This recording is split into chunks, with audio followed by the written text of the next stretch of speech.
અરે મિત્રો, 500,000 રૂપિયા આપણે કોકનું ભલું કરવા માટે અને કોકનું સારું કરવા માટે આપણે 500,000 રૂપિયા કોઈને આપીએ ને મદદ કરવા માટે, તો તમારા ઉપર લાખોનું વિઘન આવતું હોય ને, તો એ વિઘન તમારું કુદરત ભગવાન ચોક્કસથી અટકાવે છે. ને આ બાબતે ભગવાન પણ નોંધ કરે છે, કારણ કે તમે કોકનું ભલું કરવામાં તમે મદદરૂપ થયા છો. તો મિત્રો, આપણે કોકનું એટલે કે આ બહેન અને એમના 2 બાળકો, બેન વિધવા છે, એમનું ભલું કરવાનું છે. આપણે બધા સાથે મળીને એમનું નવું ઘર બનાવવાનું છે. ઘરની પરિસ્થિતિ ગંભીર છે અને હારીજ તાલુકાના ખાખલ ગામનો આ પરિવાર છે. તો મિત્રો, આપણે બધા સાથે મળીને આ પરિવારનું ઘર બનાવવાનું છે.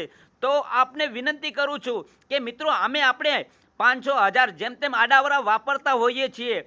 કોઈ ખોટા કામમાં આ પૈસા જતા નથી, સારા કામમાં જઈ રહ્યા છે. માટે તમે થોડી ઘણી મદદ કરશો તો ભગવાન તમારું ચોક્કસ નોંધ કરશે. માટે વિનંતી કરીને કહું છું કે ફૂલને તો ફૂલની પાંખડી, આ પરિવારને મદદ કરો.